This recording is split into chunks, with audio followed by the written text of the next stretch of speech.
MVI साहब ने अपने आर्थिक हित के लिए परिवहन विभाग के सिपाही की बलि दे दी। ये दुर्घटना इतनी भयंकर थी कि ट्रक के परखच्चे उड़ गए।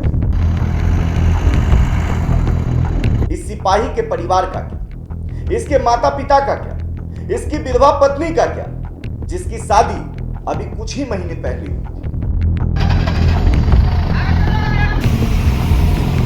सड़क सुरक्षा का पाठ पढ़ाने वाले परिवहन विभाग के एमवीआई साहब खुद अपने ही कर्मियों की सुरक्षा करना भूल गए। और सबसे बड़ा सवाल, और ये जांच का विषय भी है, कि वहां पर वाहन जांच का कार्य चल रहा था या फिर अवैध वसूली का प्रयास भी किया जा रहा था। अब देशवा ट्रांसपोर्ट न्यूज परिवहन विभाग के आला अधिकारियों से यह मांग करता है कि करीब आधी रात में अरवल के एमवीआई साहब आखिर कौन सी जांच कार्य कर रहे थे, किस मजबूरी में कर रहे थे, और इस पूरे प्रकरण की जांच निगरानी विभाग या आर्थिक अपराध इकाई से करानी चाहिए। बहुत जल्द हम बात करेंगे सीमांचल के उस एमवीआई की जो आज एडीटीओ है, और उसके उस पिस्टल के बारे में भी बात करेंगे जो वो रात में लेकर एक खास कंपनी की गाड़ियों को धमकाते हैं, पकड़ते हैं और फाइन करते हैं। हम उस पूर्व एमवीआई के सिलीगुड़ी में बिताने वाले रातों के बारे में भी बात करेंगे, जिसके कुछ वीडियोस एक मशहूर एंट्री माफिया मुन्ना उर्फ इकबाल खान के पास है। नमस्कार, मैं राकेश कश्यप और आप देख रहे हैं देशवा ट्रांसपोर्ट न्यूज। देखिए, बिना किसी भूमिका के मैं आज एक दुखद और मार्मिक खबर को लेकर आपके बीच आया हूं, और वो खबर यह है कि परिवहन विभाग के एक सिपाही की मौत अरवल में एमवीआई द्वारा किए जा रहे वाहन जांच या फिर अवैध वसूली के दौरान सड़क दुर्घटना में हो गई। और सबसे बड़ा सवाल, और ये जांच का विषय भी है, कि वहां पर वाहन जांच का कार्य चल रहा था या फिर अवैध वसूली का प्रयास भी किया जा रहा था। क्योंकि सूत्र ये भी बता रहे हैं कि इस वाहन जांच से बचकर कुछ गाड़ी वाले अत्यधिक तेज गति से अपने गाड़ी को भगाने की कोशिश कर रहे थे। और यह दुर्घटना इतनी भयंकर थी कि जो वीडियो हम लोगों के पास उपलब्ध है उसमें साफ साफ दिखाई दे रहा है कि ट्रक के परखच्चे उड़ गए।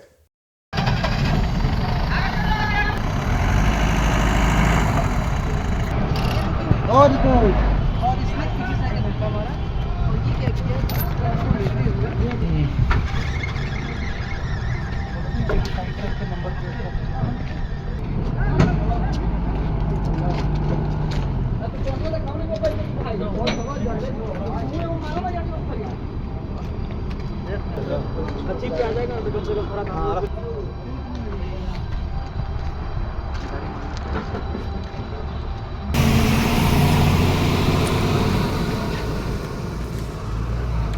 सबसे बड़ी बात, सड़क सुरक्षा के नाम पर करोड़ों खर्च करने वाले परिवहन विभाग के कुछ दिन पहले ही अपना एक सड़क सुरक्षा से संबंधित एक कार्यक्रम को संपन्न किया, और दूसरे को सड़क सुरक्षा का पाठ पढ़ाने वाले परिवहन विभाग के एमवीआई साहब खुद अपने ही कर्मियों की सुरक्षा करना भूल गए।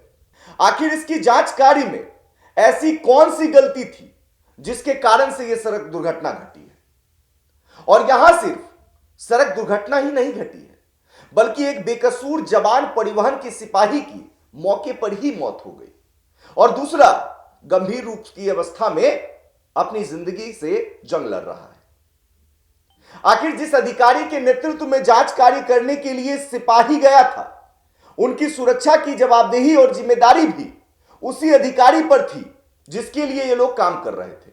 आखिर उनके कार्यशैली में ऐसी कौन सी कमी थी जिसके कारण ऐसी भयंकर दुर्घटना घट गई। और अब इस सिपाही के परिवार का क्या, इसके माता पिता का क्या, इसकी विधवा पत्नी का क्या, जिसकी शादी अभी कुछ ही महीने पहले हुई थी।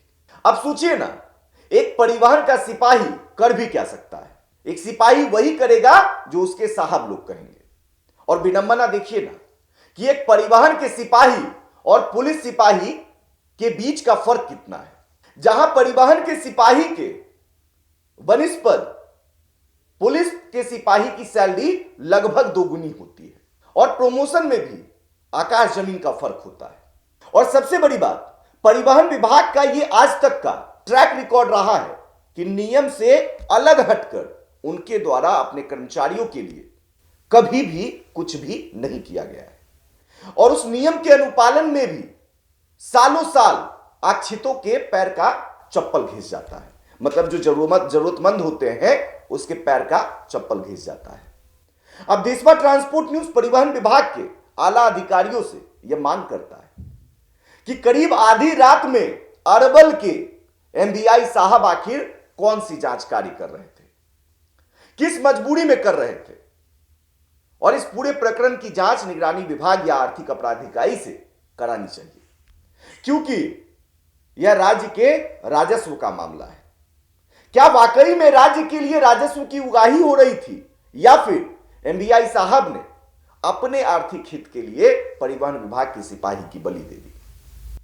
जांच एजेंसी को यह देखना होगा कि जब से इनका अरवल में पदस्थापन हुआ है तब से इनके द्वारा किस किस रात में वाहन जांच कार्य किया गया, और रात में जांच कार्य के दौरान इनके द्वारा कितना राजस्व वसूला गया है। अब हैंड हैंडल डिवाइस है, जिस समय सीजर किया गया या फिर जिस समय सीजर किया जाएगा, टाइम डेट लोकेशन सारा कुछ उसमें आ जाएगा। परिवहन विभाग के एक होनहार कर्तव्यनिष्ठ कम वेतन पर अपनी जिंदगी गुजारने वाले सिपाही के मौत और एक सिपाही के घायल होने के बाद अब परिवहन विभाग के सचिव और राज्य परिवहन आयुक्त के स्तर पर इस बात के लिए मंथन करने की जरूरत है कि परिवहन विभाग में एमवीआई का जो मूल तकनीकी काम है, उस काम को ही वो समय पर और सही तरीके से जब पूरा नहीं कर पा रहे हैं, ऐसी परिस्थिति में इन लोगों से गाड़ियों के जांच कार्य संबंधित कार्य कराया जाना चाहिए या फिर नहीं चाहिए। देशवा ट्रांसपोर्ट न्यूज में रोजाना अनेकों कॉल आते हैं कि जब परिवहन विभाग में जांच कार्य को करने वाले लोगों की संख्या करीब 300 के आसपास हो गई है, तो ऐसी स्थिति में एमवीआई हो या डीटीओ, जो लोग खुद अपने काम को समय पर नहीं कर पा रहे हैं, जिनके कार्यालय के स्तर पर सैकड़ों काम पूरे बिहार में रोजाना पेंडिंग होते हैं, पूरे बिहार में जिला परिवहन कार्यालय की कार्यशैली जिसमें एमवीआई और डीटीओ दोनों सम्मिलित हैं, उनके कारण सुशासन बाबू नीतीश कुमार की सरकार को जनता के सामने शर्मिंदगी का सामना करना पड़ रहा है। ऐसे में स्थानीय लोग ये बता रहे हैं कि एमवीआई के गलत चेकिंग स्ट्रैटेजी के कारण एक नौजवान होनहार घर के चिराग की असमय मौत का जिम्मेदार और जवाबदेह केवल और केवल एमवीआई ही है। बहुत जल्द हम बात करेंगे सीमांचल के उस एमवीआई की जो आज एडीटीओ है, और उस पिस्टल के बारे में भी बात करेंगे जो वो रात में लेकर एक खास कंपनी के गाड़ियों को धमकाते हैं, पकड़ते हैं और फाइन करते हैं। हम उस पूर्व एमवीआई के सिलीगुड़ी में बिताने वाले रातों के बारे में भी बात करेंगे, जिसके कुछ वीडियोस एक मशहूर एंट्री माफिया मुन्ना उर्फ इकबाल खान के पास है, और सूत्र ये भी बता रहे हैं कि सिलीगुड़ी में बिताई गई कुछ हसीन रातों के नशीले वीडियोस के कारण ही वो पूर्व एमवीआई आज के तारीख में वही करने को बेबस, लाचार और मजबूर है जो एंट्री माफिया मुन्ना खान कहता है और उसके करवाता है। बहुत जल्द ये भी स्टोरी आपके सामने आएगी। अब ऐसी स्थिति में डीटीओ और एमवीआई के द्वारा वाहन जांच का कार्य कराना चाहिए या फिर नहीं कराना चाहिए, क्या कराना सही है या फिर गलत है, यह आपका फैसला है। आप कमेंट बॉक्स में जरूर लिखकर बताएं। यह एक बहस का विषय हो सकता है, लेकिन समय की मांग यही है कि जिसका काम उसी को साझे, और नहीं तो इसी तरह की घटनाएं सामने आते रहेंगी। बाकी देशवा ट्रांसपोर्ट न्यूज देखते रहें, और इस खबर को लेकर, इस दुर्घटना को लेकर आपकी क्या राय है, आप कमेंट बॉक्स में जरूर लिखें। वीडियो को ज्यादा से ज्यादा शेयर करें ताकि यह वीडियो आला अधिकारियों तक पहुंचे और ज्यादा से ज्यादा लोगों तक पहुंच पाए और लोग सावधान हो सकें। और सबसे बड़ी बात, हर बार हम खबर में आपको यह बताते हैं कि आपके साथ भी कोई दिक्कत परेशानी होती है या फिर कोई भ्रष्टाचार में लिप्त अधिकारी भ्रष्टाचार करते नजर आता है, कहीं अवैध वसूली करते नजर आता है, किसी को परेशान करते नजर आता है, तो उसका वीडियो बनाएं, वीडियो जीपीएस कैमरा से बनाएं और जीपीएस कैमरा से वीडियो बनाकर आप देशवा ट्रांसपोर्ट न्यूज को भेजें। फिलहाल इस खबर में इतना ही। मैं राकेश कश्यप, धन्यवाद।